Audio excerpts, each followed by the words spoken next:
স্বাগত জানাচ্ছি আমাদের চ্যানেলে। এই মুহূর্তে কথা বলতে চাই শেখ হাসিনার ডিসেম্বর মিশন, দেশে ফেরা নাকি ভারতের নতুন চাল।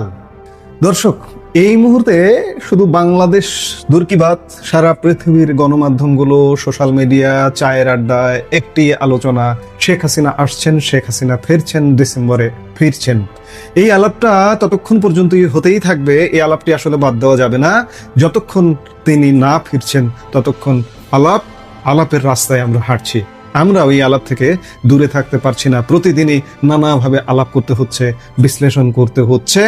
প্রায় 2 বছর ধরে ভারতের মাটিতে আশ্রিত থাকা বাংলাদেশের সাবেক প্রধানমন্ত্রী তথা আওয়ামী লীগ সভানেত্রী শেখ হাসিনা হঠাৎ করে এক নতুন রাজনৈতিক বিস্ফোরণ ঘটিয়েছেন। আন্তর্জাতিক বার্তা সংস্থা রয়টার্সকে দেওয়া এক সাক্ষাৎকারে তিনি স্পষ্ট ঘোষণা করেছেন, আগামী ডিসেম্বরে দলের নেতাকর্মীদের সঙ্গে নিয়ে তিনি বাংলাদেশে ফিরতে চান। শুধু তাই নয়, দেশে ফিরে তিনি আদালতের মুখোমুখি হয়ে আত্মসমর্পণ করতেও প্রস্তুত। শেখ হাসিনা নিজেই স্বীকার করেছেন, দেশে ফিরলে তাকে গ্রেপ্তার করা হতে পারে, এমনকি ফাঁসি দেওয়া হতে পারে। কিন্তু সব জেনেও তার বক্তব্য, তবু আমাকে ফিরতেই হবে। তার এই একটি বক্তব্য এখন ঢাকা দিল্লি দুই দেশের রাজনীতিতেই তীব্র আলোড়ন সৃষ্টি করেছে। কিন্তু প্রশ্ন হলো, শেখ হাসিনা কি সত্যিই আগামী ডিসেম্বরে ঢাকার বিমানে চাপছেন, নাকি এই ঘোষণার পেছনে লুকিয়ে আছে গভীর কোনো ভূ রাজনৈতিক চাল? দিল্লিতে থাকা কূটনৈতিক পর্যবেক্ষক এবং ভারতের সাউথ ব্লকের শীর্ষ কর্তারা এই বক্তব্যকে কিভাবে দেখছেন? আজ আমরা বিবিসির এক বিশেষ প্রতিবেদনের সূত্র ধরে এই পুরো সমীকরণটির ব্যবচ্ছেদ করব। আর প্রতিবেদনটি করেছেন বিবিসি বাংলা নিউজের দিল্লি থেকে শুভজ্যোতি ঘোষ। শেষ পর্যন্ত আমাদের সাথে থাকুন, কারণ এই খেলার জল অনেক দূর গড়াতে চলেছে। শেখ হাসিনার এই চাঞ্চল্যকর ঘোষণার পর স্বাভাবিকভাবেই সবার চোখ এখন দিল্লির দিকে। ভারত সরকার আসলে কি ভাবছে? গত মঙ্গলবার অর্থাৎ 14 জুলাই ভারতের পররাষ্ট্র মন্ত্রণালয়ের মুখপাত্র রণধীর জয়সওয়ালকে যখন এই বিষয়ে প্রশ্ন করা হয়, তিনি স্পষ্ট জানান, এই ইস্যুতে দিল্লির অবস্থানের কোনো পরিবর্তন হয়নি। অর্থাৎ আজ থেকে 1.5 বছর আগে, 2 বছর আগে যে অবস্থান ছিল দিল্লির, এখনো সেই অবস্থানই আছে। তাহলে ভারতের সেই ঘোষিত অবস্থানটি আসলে কি? অবস্থানটি হলো, একটি বিশেষ ও চরম নিরাপত্তা পরিস্থিতিতে শেখ হাসিনা যখন ভারতের কাছে আশ্রয় চেয়েছিলেন, তখন শুধুমাত্র তার মানবিক ও ব্যক্তিগত সুরক্ষা নিশ্চিত করতেই ভারত সেই আবেদনে সাড়া দিয়েছিল। অর্থাৎ দিল্লি আন্তর্জাতিক মহলকে এটাই বোঝাতে চায় যে তারা নিজ থেকে শেখ হাসিনাকে ডেকে এনে আশ্রয় দেয়নি, কিংবা তার দেশ ছাড়ার পেছনেও ভারতের কোনো ভূমিকা ছিল না। বিবিসি বাংলার সাংবাদিক শুভজ্যোতি ঘোষ দিল্লির সাউথ ব্লকের একাধিক শীর্ষস্থানীয় কর্মকর্তা, বিশ্লেষক ও সাবেক কূটনীতিকদের সঙ্গে কথা বলেছেন। ভারতের স্বরাষ্ট্র ও পররাষ্ট্র মন্ত্রণালয়ের শীর্ষ কর্তাদের কথার মর্মার্থ দাঁড়ায়, ভারত শেখ হাসিনাকে জোর করে তাড়িয়েও দিচ্ছে না, আবার এখানে আটকে রাখছে তাও নয়। সাউথ ব্লকের একজন ঊর্ধ্বতন কর্মকর্তা তো বলেই দিয়েছেন, এখন পরিস্থিতি যাচাই করে তিনি যদি দেশে ফিরতে চান ফিরবেন, আর যদি মনে করেন ভারতেই এখন থাকবেন তাহলে তাই। সত্যি এ ব্যাপারে আমাদের নতুন করে কিছু বলার নেই। দিল্লির পর্যবেক্ষকরা শেখ হাসিনার এই বক্তব্যকে যত না একটি দেশে ফেরার সুনির্দিষ্ট ঘোষণা বলে মনে করছেন, তার চেয়ে বেশি মনে করছেন জল মাপার চেষ্টা বা পরিস্থিতি যাচাইয়ের একটি সুচিন্তিত কৌশল।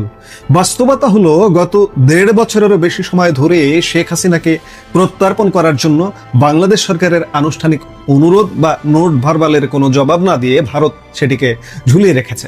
ফলে ঢাকা দিল্লির দ্বিপাক্ষিক সম্পর্কে শেখ হাসিনার উপস্থিতি যে একটা চরম অস্বস্তির উপাদান, তা অস্বীকার করার উপায় নেই। এখন প্রশ্ন আসে, শেখ হাসিনার এই ডিসেম্বরের ঘোষণার পেছনে কি ভারতের সায় আছে? বিশ্লেষকরা বলছেন 100% আছে। ভারতের প্রচ্ছন্ন সমর্থন বা পরামর্শ ছাড়া শেখ হাসিনা এই মুহূর্তে দাঁড়িয়ে এমন মন্তব্য কখনোই করতেন না। আসলে এই ঘোষণার মাধ্যমে ভারত ও শেখ হাসিনা উভয় পক্ষই এক ঢিলে অনেকগুলো পাখি মারার চেষ্টা করেছে, যেখানে আপাত দৃষ্টিতে তাদের হারানোর কিছু নেই। কিন্তু প্রশ্ন আসছে, কি সেই লাভ?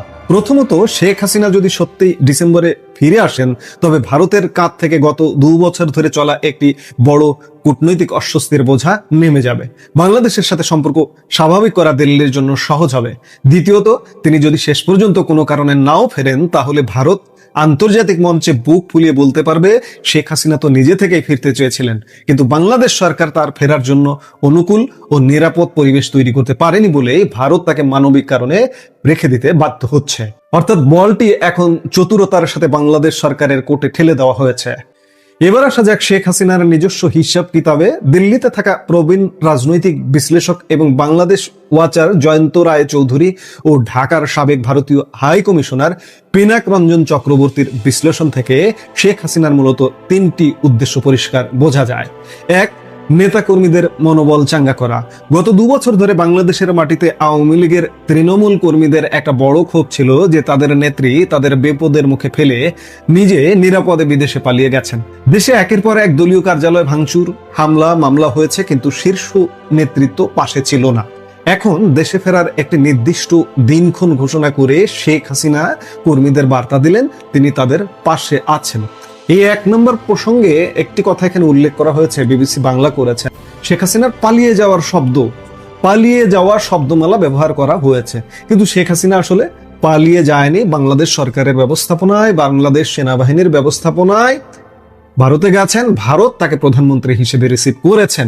এই কথাগুলো বারবার বলে রিপিট হয়ে যায়, কিন্তু বারবার বলতে হবে, অবজেকশন জানাতে হবে, প্রতিবাদ জানাতে হবে। আমরা তাই অবজেকশন বা প্রতিবাদ যেটি হোক জানাচ্ছি। 2 নম্বরে বিশেষজ্ঞদের কথায় যেটি বেরিয়ে আসছে সেটি হচ্ছে আওয়ামী লীগের নেতৃত্ব ধরে রাখা।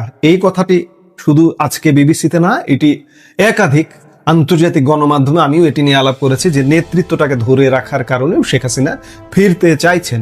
শেখ হাসিনা ভালো করেই জানেন আওয়ামী লীগকে বাংলাদেশের রাজনৈতিক মানচিত্রে টিকিয়ে রাখতে হলে এবং দলটিকে নিষিদ্ধ হওয়া থেকে বাঁচাতে হলে তাকে সশরীরে এই দেশের মাটিতে নামতে হবে। ভারতে বসে বা অন্য কাউকে দিয়ে এই কাজ সম্ভব নয়, কারণ তিনি তার পরিবারের বাইরে কারো হাতে দলের নেতৃত্ব দিতে প্রস্তুত নন। তিনি বিএনপিকেও বার্তা দিচ্ছেন যে আওয়ামী লীগকে অপ্রাসঙ্গিক করার চেষ্টা তিনি নিজে গিয়ে রুখবেন।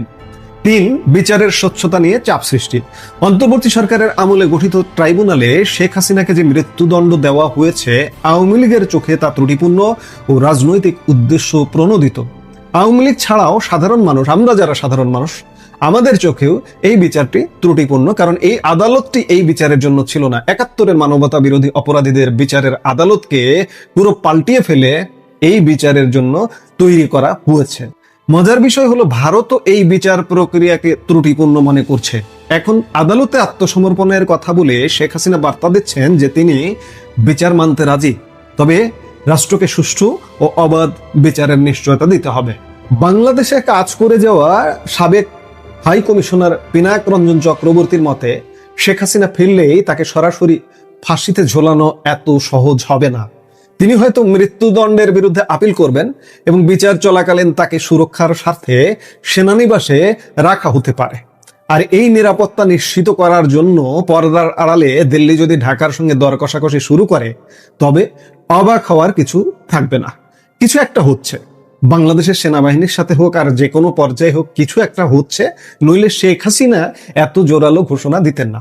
2024 সালের অগাস্টের পর থেকে প্রায় কয়েক হাজার আওয়ামী লীগ নেতা, সাবেক মন্ত্রী, এমপি এবং কর্মী সমর্থক ভারতের বিভিন্ন শহরে, যেমন কলকাতা সংলগ্ন নিউটাউন, রাজারহাট, আসামের গুয়াহাটি কিংবা ত্রিপুরার আগরতলায় আশ্রয় নিয়ে আছেন।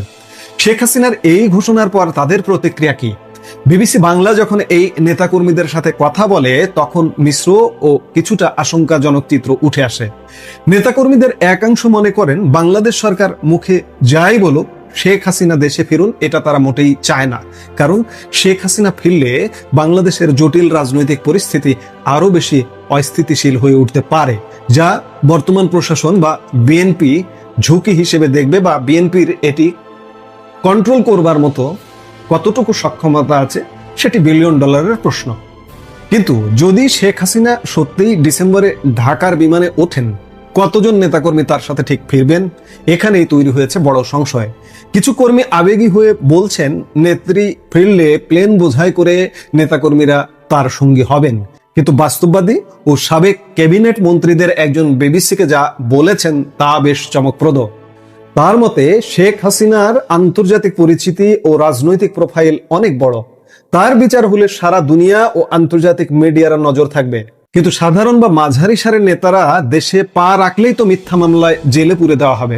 তাদের দিকে ফিরে তাকানোর বা খবর নেওয়ার কেউ থাকবে না। ফলে নেত্রীর সুরক্ষার গ্যারান্টি থাকলেও কর্মীদের সুরক্ষার কোনো নিশ্চয়তা নেই। তাই শেষ পর্যন্ত কতজন নেতাকর্মী এই প্রত্যাবর্তনের যাত্রায় শেখ হাসিনার সঙ্গী হবেন তা বলা আসলেই মুশকিল। বিবিসি নিউজ বাংলার দিল্লির সাংবাদিক শুভজিৎ ঘোষের এই গভীর প্রতিবেদনটি বিশ্লেষণ করলে স্পষ্ট বোঝা যায় যে ডিসেম্বরে শেখ হাসিনা ফিরবেনই এমন কোনো বাধ্যবাধকতা তিনি নিজের জন্য রাখেননি, বরং আগামী 5 মাসে কোথাকার জল কোথায় গড়ায়, বাংলাদেশ সরকারের প্রতিক্রিয়া কেমন হয়, আন্তর্জাতিক বিশ্ব কি মনোভাব দেখায় তা যাচাই করতেই এই 5 মাস সময় হাতে রেখে চালটি চালা হয়েছে। কিন্তু আমরাও সাথে সাথে বলতে চাই যে শেখ হাসিনা এবং নেতাদের, বিদেশে অবস্থানকারী নেতাদের কিন্তু খুব জোরালোভাবে প্রস্তুতি চলছে। বিবিসি বলছে যে তিনি ফিরবেনই এমন কোনো বাধ্যবাধকতা রাখেননি, কিন্তু আমরা যেটি বুঝতে পারছি, জানছি যে শেখ হাসিনা এবং নেতারা ফিরছেন। যারা ফিরবেন না তাদের রাজনীতি হয়তো কবর হয়ে যেতে পারে, কবর রচিত হতে পারে। তারা যে সমীকরণই করুক না কেন, তারা সুরক্ষা পাবে না, এ হবে না, সে হবে না, কিন্তু সুরক্ষার আশা করে রাজনীতি অন্ততপক্ষে হয় না। বাংলাদেশে তো অতীতেও এমনটা হয়েছে।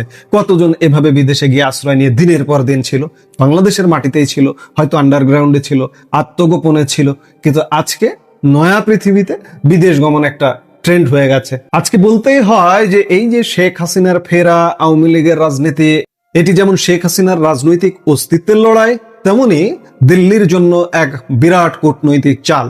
শেখ হাসিনার এই ডিসেম্বর মিশন আসলেই সফল হবে, নাকি এটি কেবলই জলমাপার একটি কৌশল হয়ে থাকবে, সেটি এখন দেখার বিষয়। আমরা নিশ্চয়ই আগামী সামনে 5 মাস আছে, 5 মাস যাবত দেখব, আলাপ করব যে আসলে কি ঘটছে। এই মুহূর্তের ভিডিও থেকে বিদায় নিতে চাইছি। দেখা হবে পরবর্তী ভিডিওতে। সে পর্যন্ত ভালো থাকুন, সুস্থ থাকুন।